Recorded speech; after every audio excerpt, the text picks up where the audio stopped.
आज निश्चित तौर पर लोगों ने इस बात की, पूरे हरियाणा ने इस बात की निंदा की है कि आप अपनी बात को, एक ऐसा कानून जो लोगों के हित का कानून, जो गरीबों के, मजदूरों के, श्रमिकों के, बीपीएल कार्ड होल्डरों के हित का कानून, आप उसका बायकॉट कर रहे हैं, आप उसकी चर्चा से भाग रहे हैं।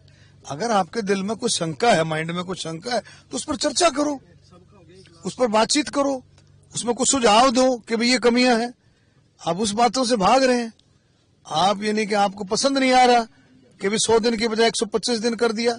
आपको ये पसंद नहीं आ रहा कि किसानों को भी 2 महीने मजदूरों भाइयों के साथ काम करने का लाभ मिलेगा। ये आपको पसंद नहीं आ रहा। आपको शायद ये पसंद नहीं आ रहा, उसका दायरा, कामों का दायरा बहुत बढ़ा दिया है। आपको शायद हो सकता है ये पसंद नहीं आ रहा कि मजदूरों के खातों में डायरेक्ट पैसा जाएगा, भ्रष्टाचार खत्म होगा, कंट्रोल होगा। मुझे नहीं समझ में आता कि इस कानून में क्या कमियां हैं। तो इसका मतलब ये विपक्ष अगर वॉकआउट कर रहा है तो कानून में कोई कमी नहीं है। ये लोगों के हित का कानून है, श्रमिकों के हित का कानून है, बीपीएल कार्ड के होल्डरों के हित का कानून है, क्योंकि उसमें जिसका कार्ड बनेगा निश्चित तौर पर उसको 125 दिन का काम मिलेगा।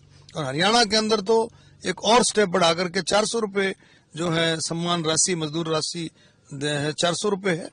तो और स्टेटों में अगर 7,000 रुपए का लाभ होगा लगभग, तो हरियाणा में 10,000 रुपए का लाभ मिलेगा। तो बार-बार रूल की जो बात करने की, गलत रूल के तहत चर्चा हो रही है, इस वजह से हमने ऐसा देखो, सुनो, चर्चा स्पीकर साहब ने सारी रूलिंग दे दी थी। आप अपनी बात रख सकते हो, आपने अपनी बात रखी।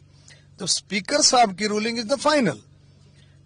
किसी भी सदन में, विधानसभा में, लोकसभा में आखिरी निर्णय स्पीकर का है। स्पीकर ने रूल के हिसाब से ये दे दिया कि चर्चा करा सकते हैं।